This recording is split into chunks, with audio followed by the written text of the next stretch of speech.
Hey, before we get to the podcast, we want to share with you an exciting new way you can help support the podcast. Yes, we have finally opened a Patreon account. Go to patreon.com/2njb to check it out. We have 4 different tiers, and they each allow you to support the podcast at a different level, and you get really cool rewards. So go to patreon.com/2njb and help us continue putting out great content for you. Thank you, guys.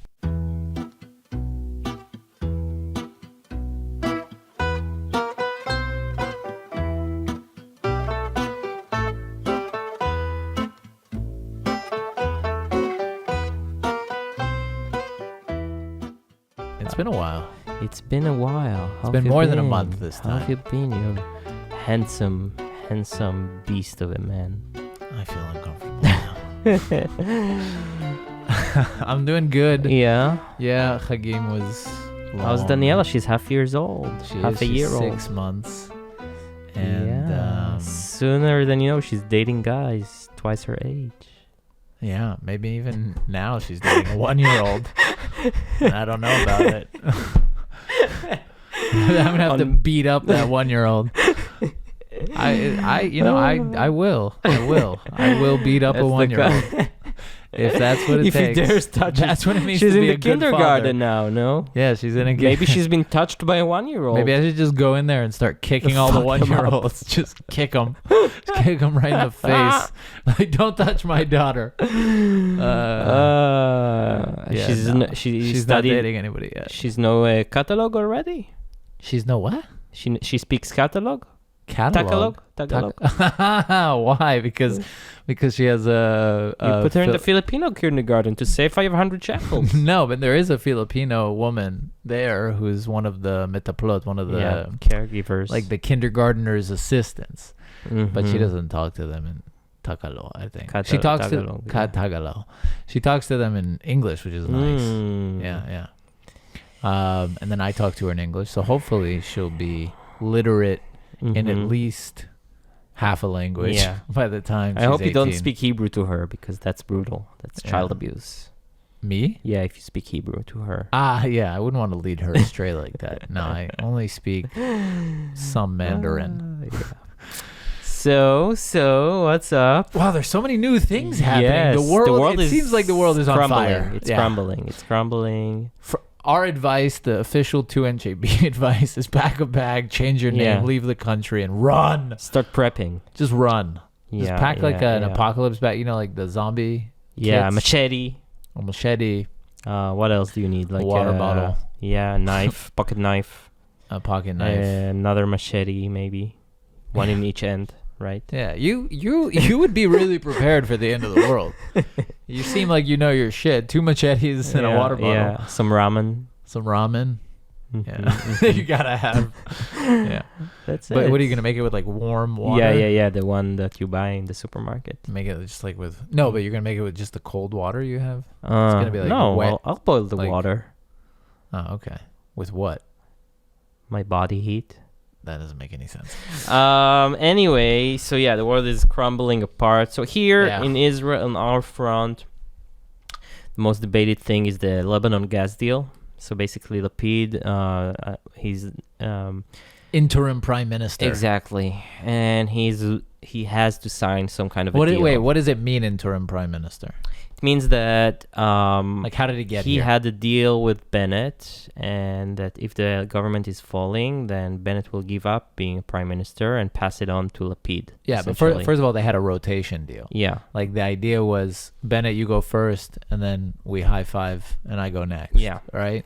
2 years, basically. Yeah. When Bennett saw that the coalition, the majority in the Knesset will not stand, he simply passed the premiership to Lapid and stepped aside. Yeah, well, He didn't really have to do before it. the vote of... Yeah. He didn't okay. have to do it. But basically, within a rotation agreement, usually the guy who goes second gets a deal where if the government falls apart before his shift, then he gets to It's become funny you say prime minister. usually. Well, Like, yeah, it's because there's only been happened already... twice. Yeah, no, there's- it's a new thing relatively. Yeah. The whole concept has been invented. Yeah, like, well, 2 the years last ago. 2 times. There wasn't a rotation agreement before. Not like that one. Way more. Anyway, it makes sense, right? skinny one. It's like they want to safeguard their premiership. So Mhm. now he is basically he started being prime minister 2 months ago. Yeah, he has no majority. Yeah, but In 2 the- months and elections are in 10 days. Yeah, 3 months, I think. 3 months. So Yeah. overall 3 months He's rushing to this been deal. prime minister, Yeah. and he took it upon himself to make it. Yeah, so the negotiations have been going on for many years. Essentially, there's a dispute on the economic sea line on the north of Israel, between Israel and Lebanon, where supposedly there's potential for gas. There's been a dispute, there's been talks, and the Lebanese, Hezbollah, Nasrallah, the terror organization that really controls Lebanon, they very smartly realized that Lapid is a very weak place, right? So they decided to take advantage of it. So they sent, a few months ago, drones because there's an Israeli, how do you call it, like a gas mining thingy in the sea. Like a station. Yeah. And they sent 2 UAVs, unmanned aircrafts, there, and we intercepted them, but that was like a warning. And now they basically say, if you don't if you start drilling surrender. before we reach an agreement, then we will break all out war. It's already basically. drilled. You just need to press the button, basically, if you start extracting pulling out the gas. gas. If you start using and that mine, that gas mine, is literally Huge. in our territory, And it's in our huge, right? It's big. It's not that big, but it has gas there.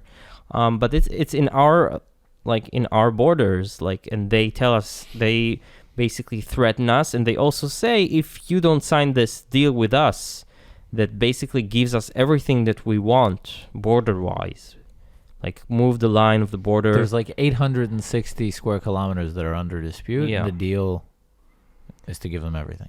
Give them everything, get nothing. and we get nothing, basically. We get Which nothing. is so perplexing. What do we get? We won't have war. We with won't Hezbollah. have but first of all, we won't have war is the hope.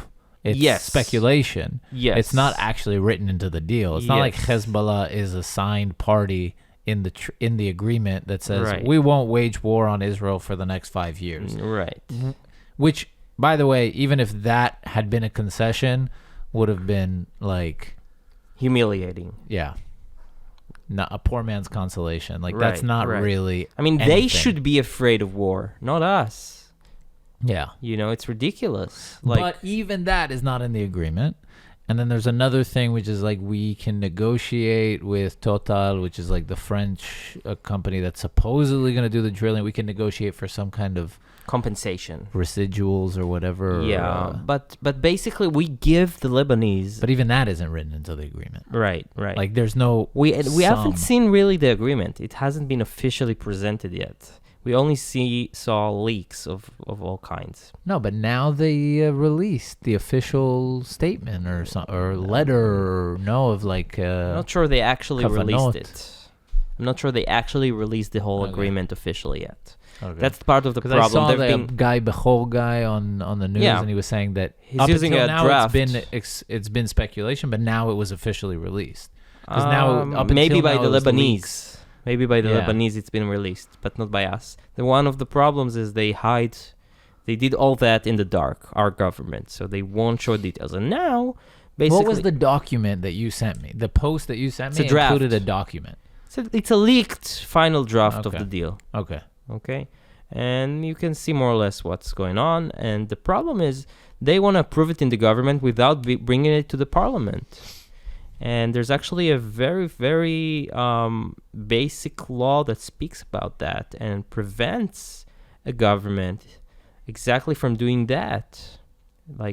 It prevents a government, it forces a government to bring to the Knesset, which is the official representative of the people in Israel, to bring it any deal that has concessions of territory, in order to approve it. And also you need to put it into a referendum, yes. To the people. And they're doing neither. And since the head of prosecution and the head of the judiciary advisory system to the government. She is a puppet of the government.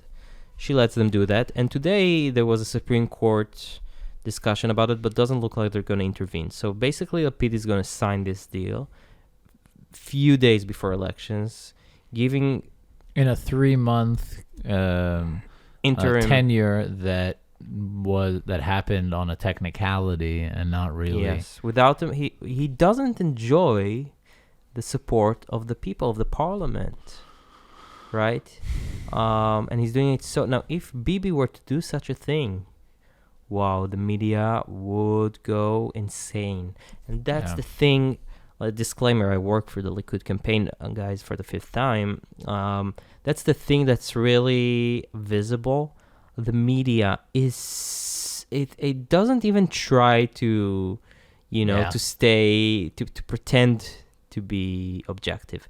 They are on a beautifully orchestrated campaign. It's amazing. So this deal, they support it. They write how good it is, how important it is. And, I was going with the taxi. I was asking him. He has no idea. He spews like mantras that he heard in the media. Yeah, there's some outlet. Ayala Hosson did an article and she interviewed and basically outed the deal as a big huge joke, and that's a pretty main mainstream. Channels, She's channel 13. No, but channel 12, Yediot Ynet. No, I agree with you. I agree with you that the vast majority of the mainstream media, but there are some beacons of truth. Yeah. Anyway, so that's the situation. It's gonna happen probably. And it's disastrous because it shows the terror organizations around us that we are deterred. We're deterred. Yeah. And here's the amazing thing. All the heads of the military, the Mossad, the Shin Bet, they all support those bunch of lazy fatzos are basically they all say yes, the deal is amazing because it will prevent war. Guys, your job is not to prevent war. Your job is it is to prevent war, but by winning in wars, by deterring. By deterring, and you deter by winning. Well, yeah, but by winning, by showing force, by being strong. by. But your job is to prevent. You can also prevent war, but by deterring. And the problem is that they didn't deter anybody. By winning, their main job, in my opinion, is to win any conflict and annihilate our enemies. That's their main goal. And then you have sub goals to try and keep the borders safe but like if there's a threat, an imminent threat, they need to basically winning leads to deterrence, but also the expression of willingness to go to war. Meaning, and being well trained and well equipped. Yes, so but only after you won. You need first to win a war, and then we've won wars. Not recently. And I don't know. My point is, those generals, they don't want to go to war. Okay, so for example, the head of the IDF, he's about to go out. He's about to finish his 4-year term, Aviv Kochavi. Okay, so he doesn't want a war in his name in the last month or 2 months of his, so he looks at it politically, and that's infuriating.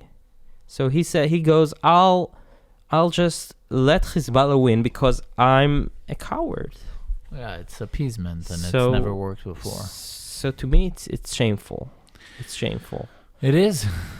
It is. And let's see what happens. What's going to happen is the deal is going to be signed, probably. Yeah. And then we're not going to walk back on it. Bibi's not going to walk back on it. Will be very hard. Yeah. Be very hard. And but eventually, and the problem with that is that that works in the opposite direction of deterrence. Mm-hmm. And that's, you don't necessarily have to go to war every opportunity you have in order to deter. No, but you must be willing to. You have to be willing to. You have to be prepared. You have to be ready and trained. And you can't do things like this. You can't give ground. Give ground does exactly the opposite. Yeah. If you don't stand your ground, and we just gave away 860 square kilometers. And even more so, if you give it because they threaten you that if you don't give it, they will attack you. That's like, in the minute they say this threat, that's war. Yeah. We should have, in that minute, we should have striked them.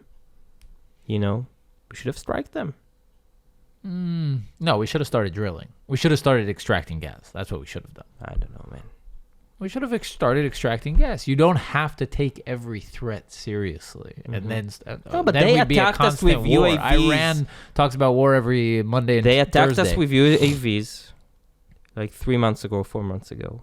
And we didn't do nothing. We didn't retaliate. Yeah. The U.S. would have Again, annihilated a city or something. I'm not so sure. But What if a UAV attacked like a oil drilling I don't know exactly facility the in details. Texas? Like, where was it? Where were they taken down? If they were taken there. down over the ocean and literally nobody was hurt, then yeah, I'm not sure. I don't know. But That's unprecedented what they did, sending a UAV to attack our gas depository. yeah. We should have fucked them up for that, and we didn't because we're deterred. Yeah. We're very deterred. That's certainly true. And That is certainly true. yeah. And in the meantime, in Iran, amazing things happen. Amazing things happen because I don't know. Yes, it's not a very big. The riots are not huge, but they're consistent over a long. I don't think there's ever been such a long period of riots, no matter how small they are. And it feels a little bit like this. You can't put this genie back. I mean, it might take more years, but something has been breached, I feel, in Iran.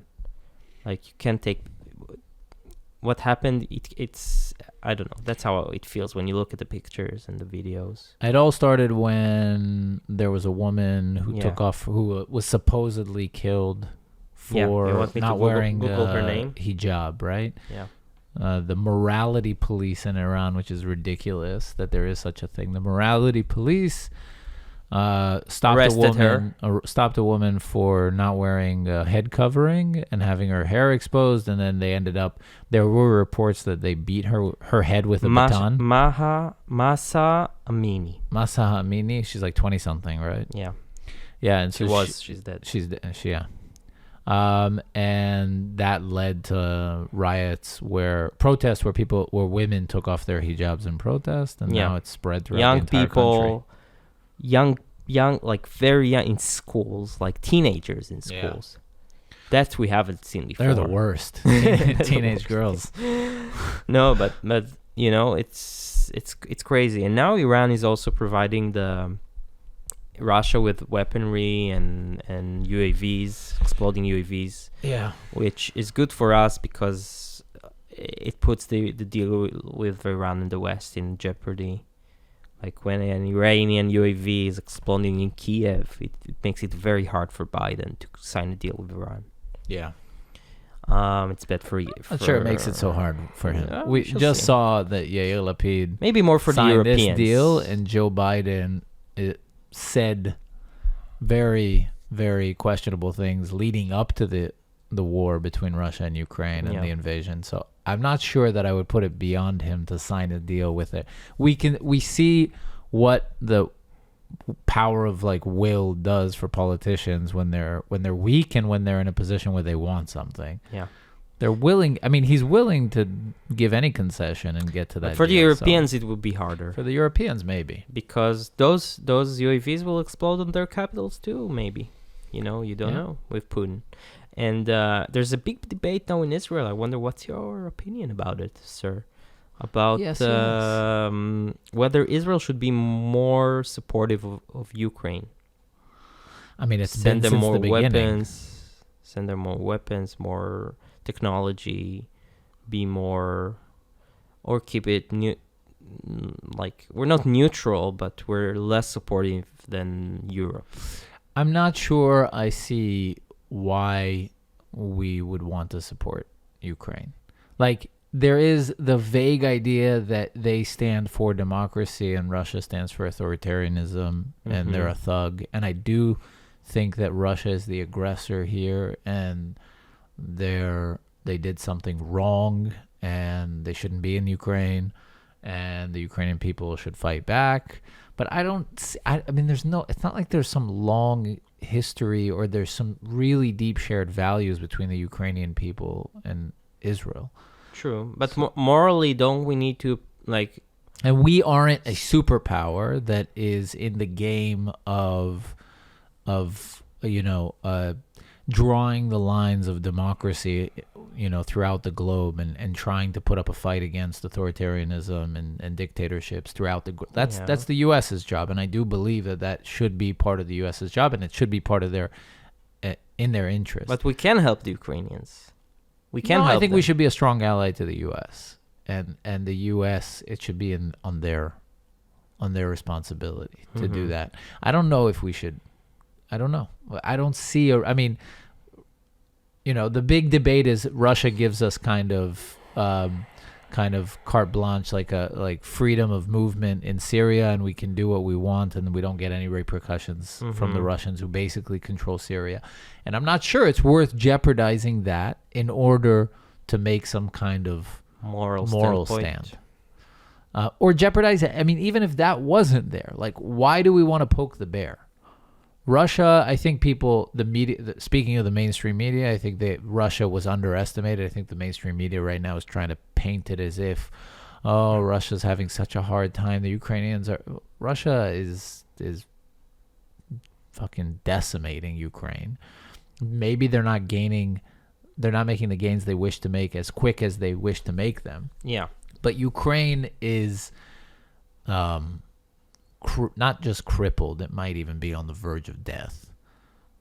I don't exaggerate, but what is for sure is that in Kiev, people are in constant menace, and in many other cities in Ukraine. Kiev is their capital city. Yeah, and if you're in in Russia, no city is under any threat of any kind. So that speaks for a lot. If your capital city is in ruins, it's not in ruins. It's not in ruins, but it's not in ruins because Putin decided to only go 5% on Kiev. Like, he could annihilate Kiev tomorrow if he really, really, really wanted to. He doesn't want to. I don't put it past him to, like, use a tactical weapon, a tactical nuclear weapon or something like that. Like, I think he could do that, and he might do that yet. And I'm not sure we should get into that fight just yet. If there is... He is getting closer to Iran. If there's an allies versus Axis situation in the next couple of years, then it's clear what side we should be on. You get what I'm saying? There's no question there. Yeah. But I think it's like early to enter the fight. You know what I mean? Yeah. I don't want to be the guy who sees someone throw a punch across the bar and just leaps in and is like, starts flailing my fists around. Like, hold on, let's figure out who's who, and then maybe get into the fight. We shall see. It's going to be a very interesting winter because Putin, like in Europe, he won't have... People might die of the cold. Yeah, but the thing is with him, he doesn't care. No, I'm saying. People on the other side. In Europe. It'll be hard for them. But let me ask you this. What do we stand to gain from taking a stand? I mean, we've been in situations where we were attacked by evil dictatorial forces, and we asked for help from other countries and for support. And we needed support in the UN, in the media, and not always. Sometimes we got it, sometimes we didn't. So we for the next time, like, we asked for those things in our turn. So maybe we should also give it when others ask it, and also because we maybe want to oppose. We may want to oppose authoritarian dictatorial regimes that oppress their people, like Russia is oppressing its people too. Yeah, but that's what I'm saying is that Ukraine out of the picture, we're not going to attack Russia straight on, right? Just No. because we are against authoritarianism. Of course not. So just standing up to authoritarianism before it's influencing us, before it's authoritarianism attacking me, then I don't see. You get what I'm saying?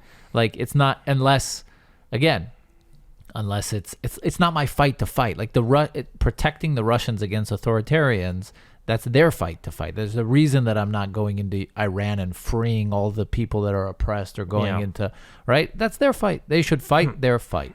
Yeah. And the idea of like bestowing democracy on people, we saw that is not necessarily the way to go. But also these regions in the Ukraine are very pro-Russian.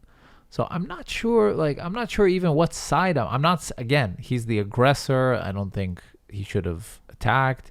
But at this stage, maybe Zelensky should give up, as Elon Musk suggested. Maybe he should give those eastern regions and the Donetsk to they're mostly pro-Russian. Give up Crimea. Call it quits, Yeah, cut your losses. Lick your wounds. Sunk cost. Economize me. We should listen to Economize Me. Yeah, man. exactly.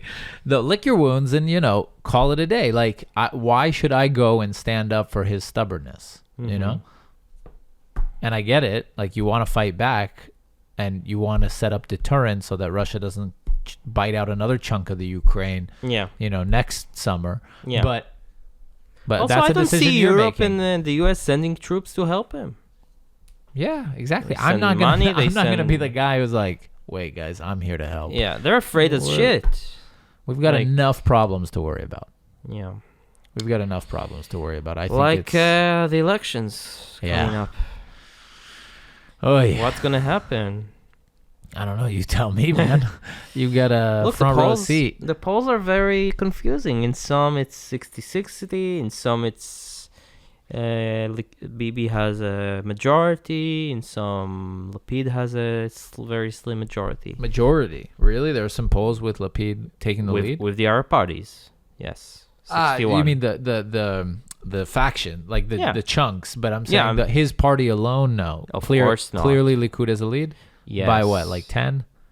Yes. 10 mandates? No, 20 less. Like 6. 6? 6, 28 to 34? No. 29? 25 to 32. 25 to 32. Or 31. Okay. Or 30. Depends on the day. What's amazing is what you told me the other day, is the fact that kumbaya kind of, right? If we all just would get along, like the sane quote-unquote people, then we'd have an easy coalition of 70 plus. Yeah.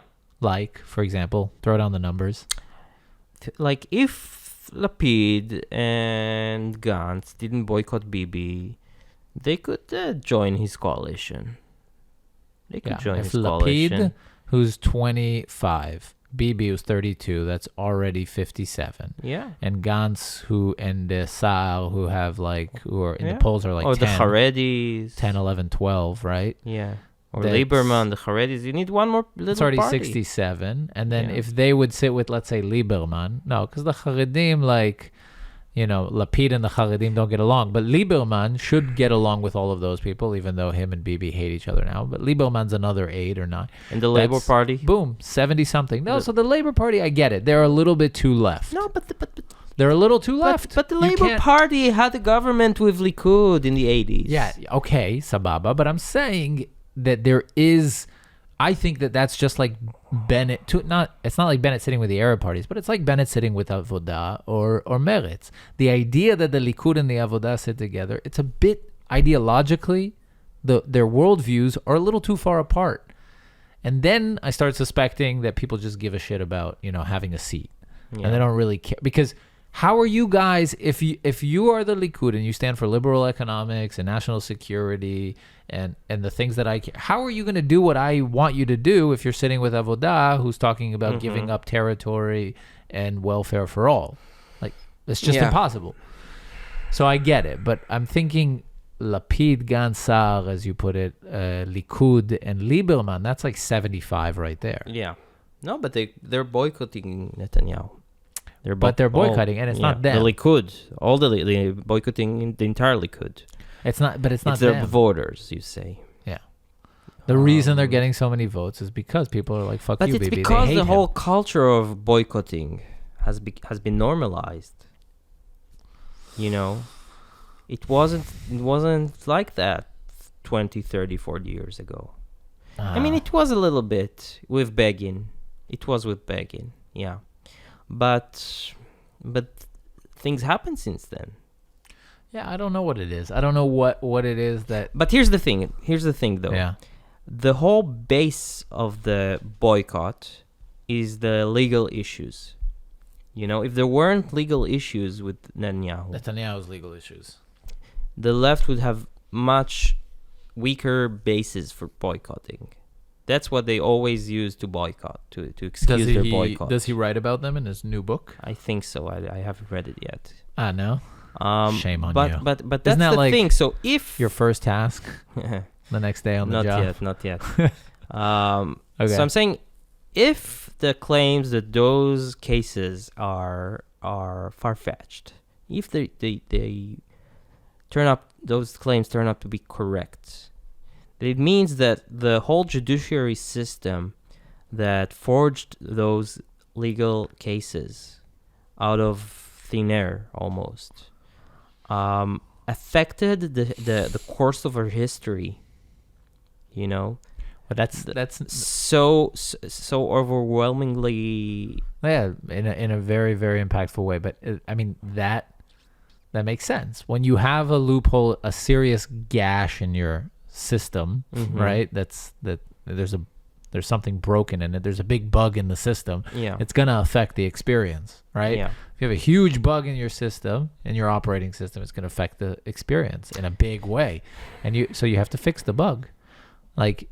which is what Smotrich is suggesting. Yeah, which is why I haven't given up hope. Like, I'm not on the side of like, the system is corrupt. We need, I don't know, a revolution. We need to tear it down. Like, we need to be careful about tearing things down. I think that's something that really defines the extremes on both sides, but really more of the less extreme on the left. Like, more of the mainstream left is talking about, how the system, it's fucked. Like, that's it. We need to give up on the system. Yeah. No, the system has a bug. There's a big bug, and you need to fix the bug in the system. And that bug is the fact that judges, first of all, the attorney general and the state prosecutor are the same freaking person. And that these trumped up charges, are just basically decided by one guy. If he has interests, then boom, they're made. Yeah. There's a law that gives you the power to persecute a politician for anything. Anything is hafarat emunim. Yeah. This law that Smotrich now wants to reverse, basically. Yeah. It basically says that Betrayal of trust is betrayal of trust. What is betrayal of trust? What we say is betrayal of trust. Yeah. Basically, there's no clear definition of what that is. So anything can go in that basket. Yeah. Basically, it's according to the judges how he woke up that morning, if he thinks it is. So that gives the judges endless freedom. And then another part of the system that's broken is the judiciary system. Yeah, how you appoint judges. How you appoint judges, which is basically by the previous judges have a veto power. You need a majority of 7 and 3 of the committee members of the committee are judges, and they basically have a veto power. Yeah. And so, I think there's like 4 politicians. Yeah. In the U.S., how the head of the Supreme Court is elected? I mean, there's like a senior justice, I think. There's a chairman or something, but basically all the judges are judges. They're equal. Yeah. And they're all appointed by the president. Yeah. The president chooses. There's a confirmation process that involves hearings and Senate committees, and then I think the Senate approves. But the legislature decides on the makeup of the Supreme Court. Because here, the head of the Supreme Court, the judge, is only seniority base. Yeah. And they have power. For example, they decide which judges which sit in which cases. Okay. Wow. Yeah, it's amazing. So she decides So if she sees a case she wants to be ruled one way and the case that she wants to be ruled another way, she can decide how many judges will be sitting there and who will be the judges. And since she knows the politics of each judge, she can assume. You see the thing? It's amazing. It's an interesting question. I wonder. There's a chief justice. That's what it's called. Mm-hmm. Chief justice in the United States, but I don't know who appoints him or her, Mm-hmm. and how the decision is made on like which Supreme Court justices sit on which cases. Like, I'm also not sure if it's a full. Like in Israel, you sometimes have three. You have a makeup of 9. 3, or right? Or Yeah. sometimes 9. I Sometimes wonder 1. if in the States it's always all of the Supreme. So Smotrich from the Tzionut Datit party wants to do a big reform, and people said it's the end of the democracy in Israel and it's the end of the state of Israel. Of course. It's the end. It's the end. But the thing is, he won't be able to do that because the court will say it's illegal. Yeah, the court will protect itself. Yeah, and then we'll slide into some kind of a war, maybe. Yeah, but I think there's always a way around it, and it's the same thing with the police in Israel. Like, I feel like you need someone who has the balls to come in and appoint someone who and make the changes that they know that are necessary to make, that aren't afraid of the consequences. And that's rare in a politician, because like you said before, everybody is worried about their seat. Yeah. And everybody is concerned about like what's in it for them. And even as you mentioned, Aviv Kochavi, the chief, the chairman of the general staff, whatever. He's worried. He's making decisions based on his political interests. motives and his interests. And I think a lot of the politicians are like that. Anybody who has their eyes on politics. So it's rare for a politician to come in and say, I'm going to do what needs to be done. Yeah, no matter Like, the consequences. What you need is disposable politicians. You need politicians that come in realizing. Yeah, like a president on his second term in the U.S. Yeah. Realizing that, like. And to you, who's that politician right now in the... I don't know. I honestly don't know. I want to believe that Bibi would do some stuff, but I feel like he loves the status quo too much. He's worried of shaking things up. Might just be Smotrich. It might just have to be Smotrich. We'll see. Yeah. Goodbye, gay friends. I'm gonna save you the awkward moment of having to not answer that, and not asking you it.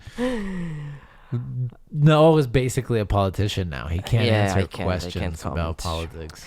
So Roger Waters, oh God, went on the Joe Rogan Experience, and we want to dedicate the last part of this show to break down Roger's pearls of wisdom. Are you ready? What an idiot. Let's listen to a little bit of it. In the afternoon, and then boom, at 8:30 they're on stage singing, and they get very excited, and obviously, but it's a wonderful thing, for them, but also for me, and also for the band. Have these children come and perform with us on stage. Oh, that's so nice. And the mayor of North Miami Beach, or wherever it was, came under some pressure from the local community. Oh. And they weren't allowed to play. So I got some other kids, but what was the objection? that I'm an anti-Semite. Obviously, I'm not an anti-Semite. Clearly. Of course. I'm not an anti-Semite. I'm not. My best I friends have are 4 Jewish. Jews locked in my basement. I'm not an anti-Semite. Get that clear straight away, if you don't mind. Because I'm obviously not. You can study my record going back as far as you want. So but that's always the objection, because I support BDS, and because I have for the last 16 years or so. BDS? You know what BDS is: boycott, divestment, and sanctions. Okay. It's amazing. You know what BDS is. Are you gonna impersonate him every The whole post? time, yeah. It's amazing. First, that Joe Rogan doesn't know what BDS is. I guess it's not that well known as Roger would like to think. Yeah. And now comes the good part. It's a movement that was started in 2005 in Palestinian civil society, and it stands for Wait, boycott. what is Palestinian civil society? It's against the Palestinian uncivil society. No, but what is Palestinian civil society? I don't know. Okay. Divestment and sanctions. And so it's a movement to try and shine a light on the predicament of the Palestinian people, particularly in the occupied territories, but also, I guess, in Israel itself. Okay, what? Like those according to Roger, the BDS is a struggle against the predicament of not only Palestinians in the occupied territories, but also the Palestinians in Israel, which Yeah. are fully court rights. Which I wasn't aware they were called Palestinians. Yeah. And What is Palestinians? It's all of a sudden becoming such a gray, amorphic definition. Yeah. Are they Palestinians or are they Israeli Arabs? Which they are. They're full Israeli citizens.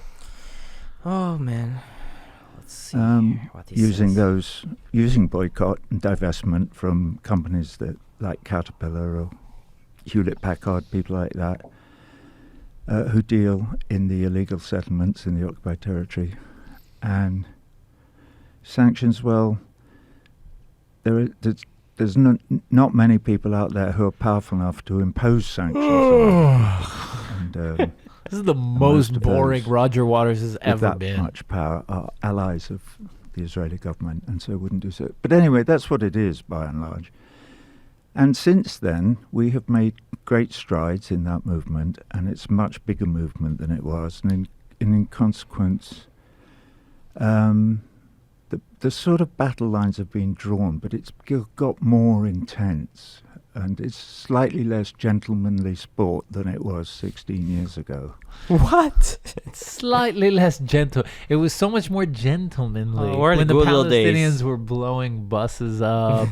It was so much more, right? Yeah, you know, yeah, where yeah. you could just He goes on and on for like 10 more minutes. And wait. No, but you got to play more Okay, because we okay. don't get to the part where he's the most I ignorant. So 16 years ago, you were allowed to have different opinions about conflicts. Well, no, but nobody knew about the conflict. Nobody It was largely knew. unknown. Yeah. I mean, I the mean, truth is that's actually somewhat accurate. Like, probably less people knew about the Israeli-Palestinian conflict Right, than right, they right. do today. But okay, There was a problem at all in the Holy Land, certainly by most of the public in this country, and where I'm from in the UK as well, and in me. I mean, I had accepted back in 2005 or 6, one of those years, to do a gig in Tel Aviv. I was asked in the middle of a European tour, "Hey Raj, they want you to go and do a gig in Tel Aviv. Is that?" And I went, "Yeah, all right." I didn't think twice about it. So that's where I was then. So I'm not blaming people for not having known about the Zionist project since 1948 and everything that had happened. Although I was vaguely aware of the Yom Kippur War, the 67 War, and the 75 War, and so on and so forth. 73. I knew a little bit. 73. 73 is the Yom Kippur War. What is Yeah. the 75 War? Yeah, he invented Upper World. But he was vaguely then. Now he's Now he's crystal very clear. Now informed, he's yeah. crystal clear Yeah, on yeah, all yeah. of the facts. About the history, Like the but I wasn't 75 really war. au fait. And that's how I learned, because as soon as I said I would do that gig, I started to receive emails from supporters of BDS, although it was only 5 or 6 months old at the time, mainly from North Africa to start with. But then I got an email from Omar Should I Barghouti, skip? who was one of the Wait. sort of founding forces behind the beginnings of BDS. And he tried to persuade me to cancel the gig in High Combat, which had sold out, of course, Of in a few minutes. And eventually I Let's was skip ahead of it. persuaded Okay. to cancel that gig, but the gig to an ecumenical agricultural community. Yeah, so he did it in Jews Neve and Shalom. Neve Shalom. We had A guest go from to there. Maish Beta episode, one of the first episodes of ours, Yeah. to hear about Neve Shalom. Jews and atheists, and all live together in a community, and all their children all go to the Okay. Which part are we looking at? 60,000. Right. we're looking for. Here we go. So we did this gig, and at the end of it, and it was lovely. They were extremely enthusiastic. They knew the work very well, and it was very Pink Floyd and all of that, and lovely food backstage, and it was a warm summer evening. At the end of it, I thought, I'm going to say something. It was euphoric at the end of the gig, and I said, so I made a little speech, and I went, you are the generation of young Israelis who need to make peace with your neighbors, start talking to the Palestinian Authority and the blah, blah, blah, and whatever, and da-da-da. And they went from Pink Floyd to nothing. It was like steel shutters had come down behind the eyeballs of every one of those 60,000 young Israelis. Because nobody asked you to fucking express your opinion. Yeah, nobody came to your concert. Just sing and dance, monkey. Yeah. Just sing and dance. Nobody cares about what you think about it. You know nothing about our Yeah. situation here. You come for 2 minutes, you think you know everything. Yeah. It's Omar embarrassing. Barghouti called you. Told him, yeah, I sent him an email. Yeah. And I was staggered by that. And I was really shocked, really, really, really shocked. I couldn't believe it. And I saw it. I went back the next year and travelled extensively in the occupied territories. And until Here. you go there and you see it, My Oh, God. yes, you have to go there. you cannot believe what a shock it is. You know, things that you wouldn't believe possible anywhere on the world, like different roads for people with different religion. Lie. Lie. Lie alert, lie alert, lie alert. What do you mean different roads for different religions? Here, let him Can you finish. imagine? Really? He's going to explain Yeah, it. really. Can you imagine you're going from Austin to, to Dallas, and you can only go on the road if you're Christian? That is just false. No, it's not false, Basically because as Jews- true. It's basically as true as the 75 war. There is no 75 war, and there are no roads for religions. Yeah, I get what you're gonna say. That Jews can't drive around in the occupied territories. That's right. In A territories. a territory, if you go in as a Jew, you're dead. It's Yeah. not because of a law. And it's recently- because just Palestinians will kill you. Also, A and B, B and C territories. Jews are being attacked every day. Yeah, but in areas where Israel has control, there is no law or regulation or bylaw or anything that says this road is for a Christian, a Muslim, or a Jew. There's just no such thing. Yeah, a Muslim who's a Muslim, Palestinian, Israeli citizen can go freely on those roads.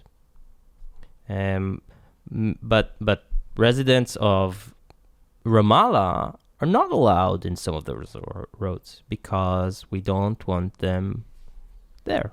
Yeah, But not because they're Muslim. And there are Christians and Palestinians and Muslims living under Area A. Yes. And they both can't. Not because they're Christian or because they're Muslim, because they're not citizens of the state of Israel. Yes. And so they we can't are not enter. interested Just in like having them. just like a Mexican cannot drive It's apartheid, my friend. in Texas. California without crossing the border and being allowed in. You can't Which come they in- do. Which some do. No, some do, and some do legally even, and that's fine. And some Palestinians do come into Israel Yeah. legally and drive around Israeli roads, even though they're Muslim. Yeah. For example, a few days ago, a Palestinian, Arab, Muslim from A territories, from one of the big Palestinian cities, Ramallah or whatever, was arrested for raping a girl in the Bat Yam beach. Now you might ask yourself, how did he get to rape a woman in Bat Yam beach? Was he in Because- Israel illegally? Yes. No. Yes. Yeah, he wasn't a worker? Yes. He was a legal worker. He was illegal. Yes. I said illegally. Ah, He wasn't illegally in Israel. He was wasn't legally. He was legally in yes, Israel. because tens of thousands of them are allowed in every day. yeah, Legally. yeah. So what the hell are you talking about? He was here legally. He's a Muslim, and he was driving around freely. So Roger Waters just knows nothing about what he's If talking you're not about. a Christian, you can't go on the road. Lie. So if you're atheist or some other thing, you're not allowed to drive on the road. You have to go on back roads, and they're all filled up with boulders, and there are checkpoints everywhere. So Yes, because there are a lot of terrorists. He's literally just saying Random bullshit. blubber. Yeah. that if you're an atheist, you have to drive on a back road and there's Yeah. boulders. What are you saying, dude? It's just false. Yes, there are checkpoints because those cities are ramming with. And this is why Terrorists. you're an anti-Semite, because you're You make up spewing libels. lies Yeah. about how the Jews are oppressing and they're racist and they're violent and they're this. And we have to ask ourselves, what motivation do you have to make up bullshit if you don't kind of hate Jews? Local indigenous people are not allowed to use the roads. And you see that, and when you see it, you think, I don't believe this, but you get to believe it as you drive around. And all the checkpoints, and they have to go this way. Oh, the checkpoint. Only people with yellow license plates can go through here. Which Yellow. You're an idiot. You're literally an idiot. Yellow license plate is the color of the license plate of the citizens of the state of Israel. Arabs, Yellow Muslim, Christian, Bedouins. License plates are on the cars of Druze, Bedouins, Muslims, Christians, Jews, non-Jews, Yes. Baha'i. Besides, when you go, a year ago I went to Itzhar, I think, or not Itzhar, one of those places to record a podcast there. And I was driving in the territories, and when you pass Ariel, Where we interviewed Feiglin? No. No, Okay. another, yeah. But anyway, when you go to those places, you see non-yellow license plates everywhere. Yeah. So the Palestinian license plates are green and white, and they drive around freely, not freely, but they drive around. Again, these are not citizens of the state of Israel. So it's like seeing a Mexican license plate in the United States. Yeah. You'll see some because some are allowed in, but you're not going to see a whole bunch. And they're not just allowed to cross the border freely because they're not citizens of the United States. Now, but what I guarantee you, in Mexico, you will see American license plates. You'll see a lot of them. In the Palestinian territories, you will not see one yellow license plate. Not one. Yeah, because you get lynched. In the holidays, a woman was almost lynched. She went to, I think, Shechem, Nablus, or something. Yeah, in Nablus. And By accident, she took a wrong turn. Yeah, no, someone took her there. It's unclear why. But it almost became a lynch, and she was saved last minute by the Abu Mazen's forces. But which means that they're Jewish Israelis. And it's The yellow license plate does not mean you're Jewish Israeli, you idiot. Idiot. mind-numbingly. Your mind fills is you indeed with numb, despair my when friend. You see it. You think, how can this possibly be happening? It's 2007 or whenever it was. How can this be happening in the world? And nobody where I live knows about it. Or if they do, they don't care. How can they not care?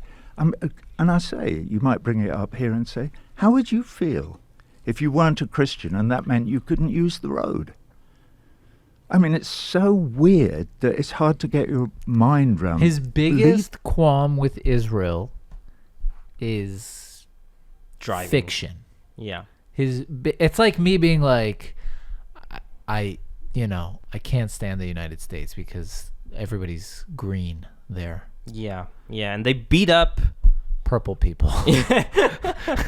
All the green people in the United States, they just beat up all the purple people, and it's really upsetting. Can you imagine being purple and being beaten? And how does no one care about the purple people? It's like, that is literally what he's saying, because what he's saying is just complete fiction. Just complete fiction. He has enough of the facts wrong to make what he's saying absolutely unrelated to reality. That Just is a the bit case, more, but guys. It is. Come on. And Just a that bit is what is called apartheid. Apartheid. I love his Afrikaans accent. That's amazing. He could have been very easily Nelson Mandela. He could have been Nelson Mandela. I was thinking like a Afrikaans dictator in the in South Africa. Yeah. Apartheid. Wait, No. Play some. Okay. Play some. And in those days, you couldn't use the word apartheid in relation to Israel. It was completely verboten in 2006. You could not use the word. You would have been strung up in the press and everywhere Here's else the best and part. accused of being a Holocaust denier and a this and that and Hitler and whatever. Now, it's very difficult for anyone to have a conversation about Israel and Palestine without using the word apartheid, because it is in the lexicon. And the problem is far more in the light, and we are looking at it more, and there's more information for all of us about it than there was then.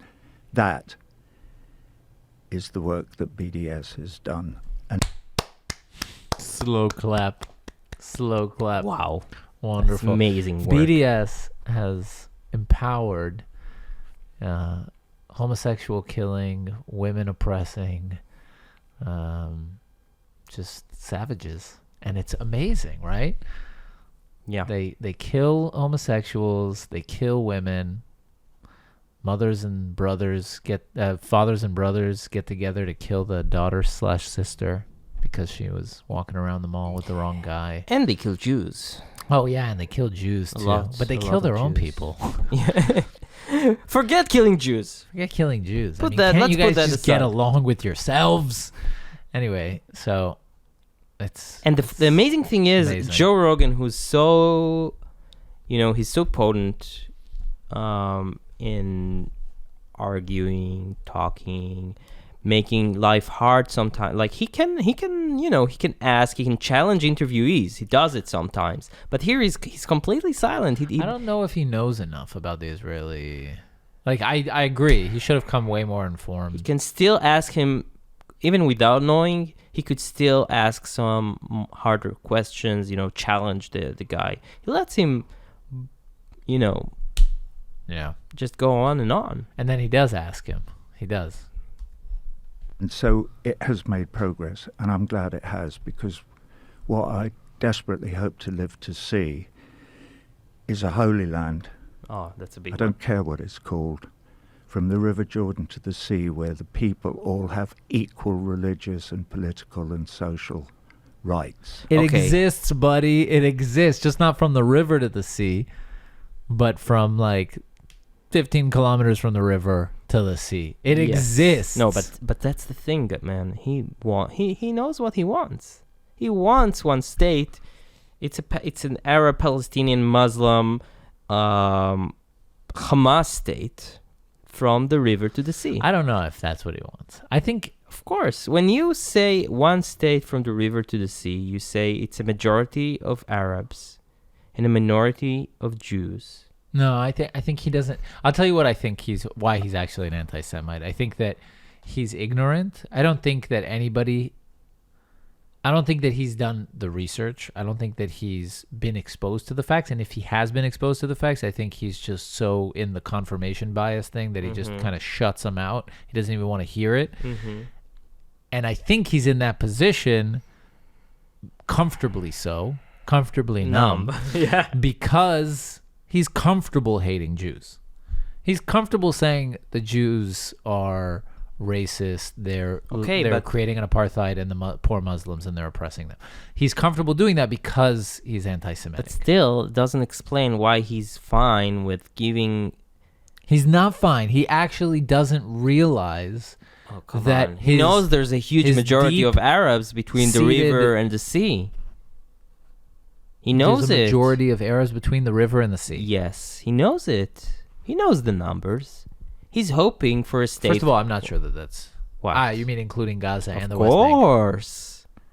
Of course. There is, man. There is. Very slim. There's a majority. They have a majority. I'm not sure. There's two... It jeopardizes. two- It greatly jeopardizes. 6 million, 7 million, and there's at least 7 million Jews in Okay, Israel. it jeopardizes. No, but 6.5, no, 7. but my friend, It's a slim majority. you forget the millions of Palestinian refugees in Lebanon, in Syria. The right of return, but those Of aren't from the river to the course. sea. No, he wants. Oh, come on. Yeah. No, Don't- you're right. You're right. That's what But he wants. He wants Jewish minority that will become extinct eventually. Either they'll I don't flee know if back he to Europe. is that I think so. like if I he's think that so. like you know what I mean? Seasoned. Like manipulative. Like I just think he's an idiot. I think he's actually an idiot. He's done so much drugs and like just had sex with so many, like all his life has just been sex, His mind is drugs, syphilis. and like alcohol and rock and roll. And he's just his mind is infected with syphilis. And he's just like half awake right now. And he just got an email from Omar Barghouti. It was like, oh my God, this is horrible. Let me sniff this line of cocaine and then I'm going to write this guy back. And I think I'll do a show in Israel. And then he decided to do a show in Tel Aviv, and Barghouti was like, no, that's the wrong city. He's like, oh, sorry. Where should I do it? Like, do it in Neve Shalom. Make it about peace. Like, all right, I'll go there. Yeah. And then he came here. But that's been 15 There's years probably ago, and he's still 17 it's children of Roger Waters walking around in Israel. Yeah, it's the first 3 minutes of the episode, and he's already He's talking about it. Yeah. No, he's passionate about it. He's definitely passionate about it. I don't know what it is, man, but either way, he's a fucking idiot. Either he's an idiot, or he's an idiot that's also a shitty guy. and Either way, an he's an anti-Semite. idiot. An Yeah. anti-Semite. Yeah. He's an anti-Semite. He's obviously. I mean, you just are spewing lies. Like, what have we taught you all, right? Yeah. Lying about Jews being evil. That's a big part of anti-Semitism. Unfortunately, millions of people were exposed to that episode. Millions and millions and millions. It is a shame. And then Joe Rogan does ask him at some point about like what do people say to you when you make this Segregation. claim? I mean, that is segregation, clearly. Yeah. What is It's this? the oppression of one ethnic Yes. group by another ethnic group. Yes. For those reasons, for the fact that they're different ethnic group. So the South African model clearly applies, except that the South Israelis Africans are who worse. survived the South African model all say that the Israeli model is far worse than the white South African model was. The They white all South say Africans it. at least They all- are He talked to still- each and every one of them. They all say Wow, it. that's amazing. Well, they've poured money in for a start, trying to keep the black population quiet, which they failed to do. But both Desmond Tutu, before he sadly died, and Mandela, obviously, as well, both came out completely and said, this is a lot worse than our conditions were in South Africa before apartheid. So just discussing this and having compassion for the plight of the Palestinian people, that made them categorize you as anti-Semitic? Yeah. Did anyone have, and I'm sure someone must have talked to you about this segregation, did anyone have any kind of argument that they wanted to bring to you as for any justification of that? You mean from the Israeli side? Yes. No. That's why. Either that's a lie or that's amazing. That's amazing. Yeah. Either someone really did explain to you and you're lying, or you've managed to shelter yourself from the other. Like, I've heard Palestinians talk about their side. I understand their argument. I get it. I know that they think that the land was taken away from them and they lived here before the founding of the state of Israel, and Israel is occupying. And I get it. I get all of the. I don't agree, but I can like elucidate what their side of the argument is. If you can't do that, then you seriously So have let's to question. really quickly tell Roger, if he listens, why don't we give them a state? Why won't we give them citizenship in our state? Why, Eytan? Why? Because they're savages. You want? Sorry, you wanted like the nicely worded, like eloquent answer. Yes, please. Because they're savages. Because they want to kill us all. Yeah, no, but seriously, like, first of all, I mean, look at who you're dealing with. You're dealing with Hamas, and you're dealing with the PA. Yeah. The PA.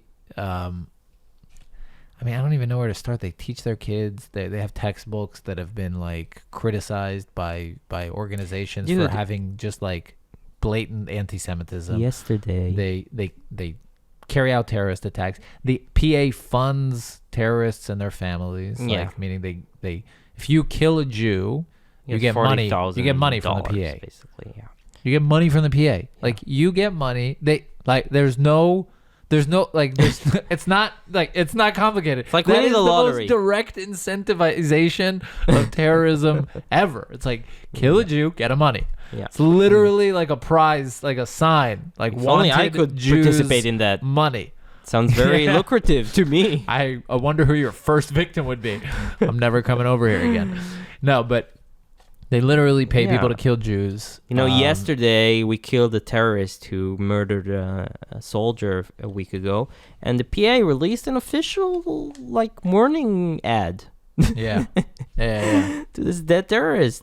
Abbas, their leader, is a Holocaust denier who claims that the Holocaust was max Yeah. 100,000 Jews. Just 2 months ago, he stood in Germany with the chancellor and said that what we're doing to the Palestinians is a Holocaust. So he compared the Holocaust, which is basically Holocaust denial. In the end, though, I think the best argument for why we're not giving them territory, giving them a state, is Or annexing all what's of them. going on in Gaza. That was done already. Yeah. It was done. We left Gaza unilaterally. We pulled out. Ariel Sharon, I think it was a big mistake, but whatever. He pulled out. No more Israel in Gaza. Or apartheid. No, apartheid in Gaza. They're just Gaza. Now they'll and what? Not only do the Gazans keep shooting rockets and murdering Israelis and waging war against us, but the world hasn't changed their tune either. We're still, there's the blockade and the siege, and we're cutting off their water and their electricity. It's our fucking responsibility to give them water and electricity. Nothing's changed. We're still the bad guys. And when they So attack why? us, Why we should attack back, and we're Nazis. we're the victimizers. We're the John Oliver. we're the perpetrators. We're the aggressors. So Yeah. why? Why What's my would we- interest? Yeah, what is What's my incentive what's my here? interest here? Yeah. Just to make Roger Waters happy? Besides, fucking Roger Waters, you're a British man. I mean, have you no Shame? have you no shame? How about first, make your queen de-sovereign De-sovereign the what? Half the planet. half the planet yeah. for starters. You know. What about Falkland? Why are you still ruling Falkland, for example? What about Australia? What about Australia? What about New Zealand? Yeah. Seriously, Australia just the other day said they're pulling their recognition of Jerusalem. You bunch of Queen worshippers. A child in Australia actually every morning, also in Canada, they swear an oath to this random. Now it's a random grandfather. Yeah. It's ridiculous. And those are the people who preach to us. Yeah. No, but I mean, there's much worse. Okay, you think the British Empire is chill? That's fine. There's way worse shit going on around the world that Yes. that should draw your attention than the Israeli occupation. Putin literally, massacres civilians every day. That's the first thing you chose to talk about, not soldiers eating each other in Ukraine. No. Or President Xi saying Taiwan will be free from the river to the sea. Yeah. Anyway, he's an idiot, and Joe Rogan's it's very disappointing. Naive, yeah. Very disappointing. But what can you do? Yeah. Okay, guys. Do you listen to Pink Floyd? Nah. Do you? Did you before? Yeah, It's not not like really. you had to stop or anything. No. I used to really like them. I still really like their songs, and but it kind of puts dampens the mood when Yeah. you're listening to Time or Comfortably Numb, and you think about the fact that the guy singing it hates Jews. Yeah. The Beatles Kinda are way sucks. better. Even the Stones are better, Yeah. I think. Oh well. Oh well, guys, thanks for listening. Thanks for tuning in. Yes. We're back from the hiatus. Yes, we are. We got another good episode coming your way next week. Yes, and the week after that, and the And week every after that, week and you're stuck with us for till eternity. you're dead, Because or we're dead. we're not dying. We're not going anywhere. We're here to stay. We just will, even if we die, by the time we die, we will create AI replicas Oh, of yes. ourselves that will continue the podcast Yes. into eternity. Yes, we're occupying your consciousness forever. Forever, We're forever, not never, retreating. never, never, never. Not disengaging. Okay, But that's guys. the end of this episode. Yes. Okay. See you on the next one. Yeah. Bye, guys. Peace.